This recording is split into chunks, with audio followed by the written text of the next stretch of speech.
नमस्कार। आज मैं फिर एक मुद्दे को लेकर आपके सामने हाजिर हुआ। वो है जम्मू फेस्टिवल, डुग्गर मेला। ये कैसे, कब, किन हालात में शुरू हुआ, इस पर मैं आपसे बात करना चाहता हूँ। आप सब जानते हैं कि 80 के दशक में पंजाब के हालात बहुत ख़राब हुए थे। पाकिस्तान ने वहाँ पर जहर फैलाया और हिंदू सिख के फसाद होने लगे।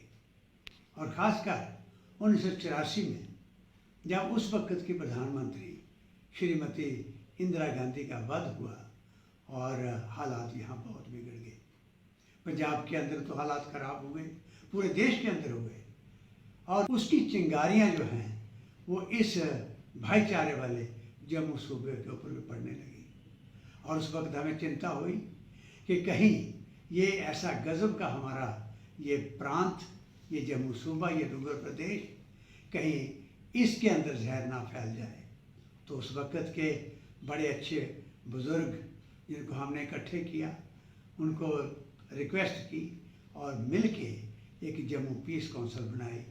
मेन उसमें नाम जैसे उस वक़्त के retired vice chancellor professor MR. Puri, हमारे साथी बाबू परमानंद और सरदार अवतार सिंह, बड़े उस वक़्त के स्टालवार्ड एडवोकेट, सिंह सभा, सिखों की ऑर्गेनाइजेशन के प्रेसिडेंट, मुस्लिम फेडरेशन के अब्दुल मजीद और general Govardhan Singh, ex-serviceman league, और इसके साथ साथ और कई ज्ञानी सेवा सिंह और बड़े बड़े स्टालवार्ड इसके साथ जुड़े। और साथ ही हमने एक नौजवानों की, युवाओं की संस्था बनाई। सारे हिंदू, मुस्लिम, सिख, ईसाई मिला के, यूनिवर्सिटियों के, कॉलेजेस के अच्छे लड़के, अच्छे नौजवान उसमें आए और उसका नाम रखा जम्मू पीस फोर्स। और ये दोनों ऑर्गेनाइजेशन मिलके यहाँ पर चली। हर गुरुद्वारे में, हर जगह, हर मंदिर में, हर मस्जिद में हम गए कि हम ये यहाँ का भाईचारा जो है इसको नहीं बिगड़ने देंगे। इस पर काम कर रहे थे। बड़े अच्छा एक वातावरण बन गया। लेकिन बदकिस्मत एक घटना घटी 1999, 13 जनवरी 1999 में गुरपुरब का जुलूस चल रहा था। हम सब पगड़ियाँ बांध के उसका स्वागत करने के लिए खड़े थे। लेकिन बीच में किसी ने चिंगारी डाल दी और फसाद हो गया, जिसमें कई लोगों को अपनी जान गंवानी पड़ी और जम्मू की दीवारों पर खून के छींटे पड़ गए। और उस वक़्त मुझे याद है, हम पूरी रात उन माताओं को, बहनों को, बुज़ुर्गों को, बच्चों को जो उस सारे फसाद में फंस गए थे, उनको अपने घरों में, गुरुद्वारों में, जगह जगह पहुंचाने में लगे रहे। और सबसे दूसरे दिन जाकर अपील की कि हम इस साजिश का शिकार ना बने, इसके लिए हमें पहरा देना चाहिए। हम कर रहे थे अपने ढंग से। तो इसी बीच एक घटना और घट गई। कश्मीर के अंदर एकदम ये मिलिटेंसी पाकिस्तान ने फैला दी, टेररिज्म फैल गया, मिलिटेंसी आ गई, पाकिस्तान स्पॉन्सर्ड सारा था, अघोषित युद्ध शुरू हो गया। और उसमें खासकर सारी हिंदू कम्युनिटी जो कश्मीर के अंदर रहती थी, वो तकरीबन लाखों की तादाद में रातों रात वहाँ से चले और माइग्रेट करके जम्मू आ गए। और जम्मू में प्रेशर बन गया, यहाँ जुलूस निकलने लगे, हिंदू और मुसलमानों के बीच दरार बढ़ने लगी। तो उस वक़्त यही ऑर्गेनाइजेशन है और दूसरी एक जम्मू महासभा हमने बनाई, जो मेरी अध्यक्षता में ही बनी। और इस ऑर्गेनाइजेशन को हमने लेकर, सारे बुज़ुर्गों को साथ लेकर, इसके प्लेटफार्म से हम बाज़ारों में निकल आए। और जगह जगह, चाहे सिटी चौक हो, राजेंद्र बाज़ार हो, बाहर हो, वहाँ हम जगह जगह निकल आए कि हम यहाँ पर कोई कम्युनल जुलूस, कोई ऐसा नारा जम्मू में नहीं लगने देंगे। यहाँ के भाईचारे को आंच नहीं आनी चाहिए, नहीं तो पाकिस्तान इसमें कामयाब हो जाएगा। और मुझे खुशी है कि उस चीज़ ने बहुत यहाँ काम किया। मैसेज ऑफ ह्यूमैनिटी कॉन्फ्रेंस यहाँ पर ऑर्गेनाइज हुई। तो ये सारे हम करते चले आ रहे थे। और बीच में जब हम बैठे, सोचा कि किस तरीके से इसको हम इस किस्म का स्वरूप दें, इस सारे मुहिम को, सारी इस तहरीक को जो हमने शुरू की है, कि वो घर घर चली जाए और यहाँ का असली जो पुराना रीति रिवाज है, हेरिटेज है, प्रथा है, वो सामने आ जाए।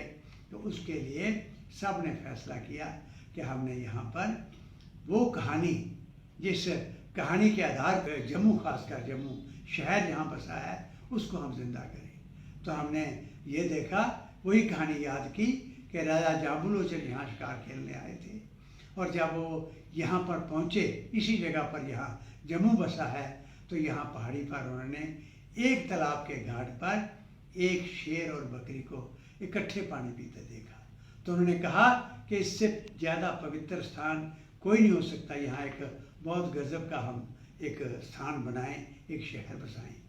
तो जम्मू जाम्बू नाम से ये शहर बसा था।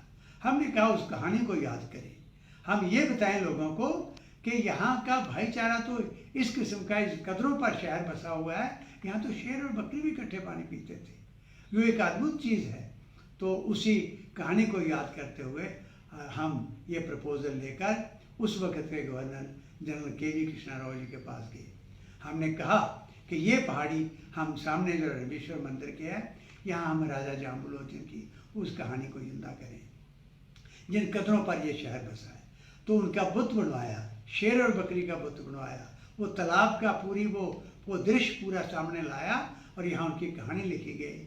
और ये 13 अप्रैल 1994 पहली बैसाख को, जब बैसाखी का मेला होता है, उस दिन इनका अनावरण किया इस बुत का, और फिर परेड ग्राउंड के अंदर वहाँ पर एक बड़ा खूबसूरत मंच लगा के वहाँ सारे ये बुद्धिजीवी बैठे, हज़ारों की तादाद में डुग्गर प्रदेश के हिंदू, मुसलमान, सिख, ईसाई लोग इकट्ठे हुए। और फिर उस दिन हमने उन बुज़ुर्गों को, उन आर्टिस्टों को भी इन्वॉल्व किया, सम्मानित किया, जिनका नाम यहाँ जम्मू के इस पूरे क्षेत्र के अंदर हमेशा रहा है, बल्कि बाहर भी रहा है। तो ये प्रथा हमने शुरू की, उसको नाम दिया डुग्गर मेला।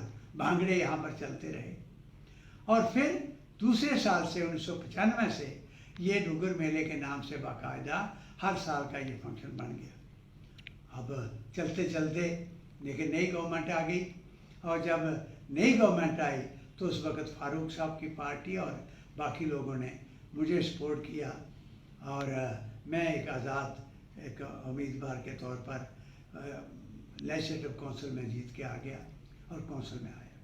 वहाँ पर जब काउंसिल में मैं आया तो यहाँ की जब गाथा मैंने सारी सुनाई और बताया कि यहाँ के भाईचारे को एक वही स्वरूप मिले उसको जो पहले यहाँ जिस तरीका की प्रथा यहाँ थी, उसको याद करके हमें कोई ऐसा प्रोग्राम शुरू करना पड़ेगा। तो उन्होंने पूछा मुझे, तो मैंने बताया कि यहाँ डुग्गर मेला जो शुरू किया है उसको गवर्नमेंट अपने ढंग से ऑर्गेनाइज करे। तो फिर फारूक साहब ने कहा, उस वक़्त के ये चीफ मिनिस्टर थे, उन्होंने कहा कि नहीं, उसका नाम जो है जम्मू फेस्टिवल हम रखें। तो जम्मू फेस्टिवल हम सब ने मान लिया, उस नाम से ये मेला चलता रहा। चलते चलते इस मेले का एक ऐसा रूप बन गया कि पूरे सूबा के अंदर, हर जिले के अंदर गाँवों से आर्टिस्ट निकले, अपने अपने आर्ट दर्शाने लगे, और अपने अपने वो पुराने गीत, पुराने रीति रिवाज, चाहे राड़ों की बात है, बाकी चीज़ें हैं, फुमनियाँ हैं, भांगड़े हैं, ये सारे प्रोग्राम चल पड़े। तो उस दिन को ही हमने चुन लिया कि जिस दिन ये फेस्टिवल होगा उस दिन हम यहाँ के हीरोज़ को, ऐसे लोग जिन्होंने अपने अपने फील्ड में गजब के काम किए हैं नेशनल इंटरनेशनल लेवल पर, उनको हम सम्मानित करेंगे। जिन वीरों ने अपनी शहादतें दी हैं, अपनी कुर्बानियाँ दी हैं, उनको सम्मानित करेंगे, उनके परिवारों को सम्मानित करेंगे। ये भी हमने जोड़ा। तो आस्ता आस्ता ये मेला बहुत गजब का रूप ले गया। इतने में मुझे बाई चांस मौका मिल गया गवर्नमेंट के अंदर जाने का एज मिनिस्टर। तो फिर वहाँ पर जाकर हमने ये फैसले किए कि ये हर डिस्ट्रिक्ट, जो जम्मू प्रांत के जितने डिस्ट्रिक्ट हैं, हर डिस्ट्रिक्ट का डिप्टी कमिश्नर इसका नोडल अफसर होगा, और नोडल डिपार्टमेंट होगा इसका टूरिज़्म। और ये मेला और इसको और शेप मिले, सारे डिपार्टमेंट्स, जितने गवर्नमेंट के डिपार्टमेंट्स हैं, उनके अपने अपनी चीज़ों के एग्जीबिशन लगेंगे, अपने अपने ढंग से उस डिपार्टमेंट की तरफ से पार्टिसिपेशन होगी। पूरे सूबे के अंदर ये खूबसूरत मेला चलना शुरू हो गया। तो अब साथियों, मैं आपसे ये अपील करने आया हूँ, ये मेला बहुत इम्पॉर्टेंट, बहुत ज़रूरी था, और बड़ा खूबसूरत और बड़े अच्छे ढंग से चला भी। लेकिन पिछले कुछ सालों से इसके अंदर बहुत कमज़ोरी आ गई।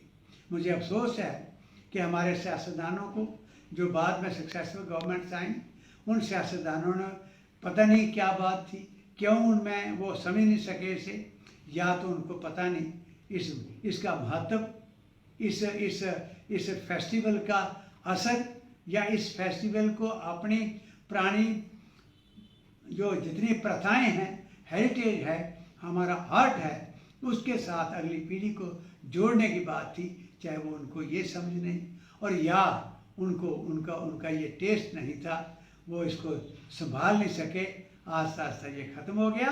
अब यहाँ तक नौबत आ गई है कि हर 13 अप्रैल को कोई ना कोई सिंगर बाहर से बुला के, कोई पंजाब से कहीं से गाना गवा दिया, लाखों रुपया खर्च कर दिया, और वो जम्मू फेस्टिवल हो गया।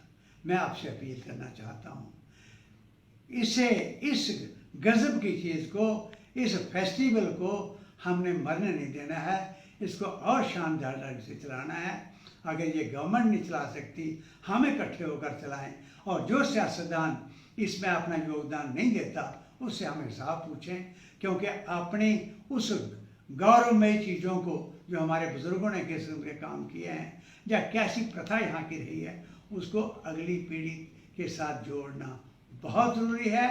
और इसके लिए आप सबको अपील करता हूँ, आप साथ भी दें और अपने आप को इन्वॉल्व भी करें। सारे आर्टिस्टों को, सारे लेखकों को, इस डुग्गर प्रदेश के जो उस वक़्त के कवि सम्मेलनों में शामिल होते थे, कवालियों में होते थे, हर चौक में जिस तरीका की एक सिलसिला चलता था, सारे होटलों के ये डोगरी भोज बनाते थे, जितने कि यहाँ पर करोड़ों की तादाद में यात्रु आते हैं, वो जाते वक्त ये देखते थे कि किस किस्म का उनको कैसे गज़ब के खान पान का यहाँ एक सिलसिला था, वो देखने को मिलता था। तो इसलिए फिर इन प्रथाओं को हम जिंदा करें, इकट्ठे मिलके। आपसे अपील करता हूँ, सारे सियासतदानों को अपील करता हूँ, और आपसे मैं वायदा करता हूँ, फिर एक नया मुद्दा लेकर मैं अगले वीरवार तक आपके सामने आऊँगा। तब तक बहुत बहुत मेहरबानी, बहुत धन्यवाद। जय डुग्गर, जय जम्मू कश्मीर, जय हिंद।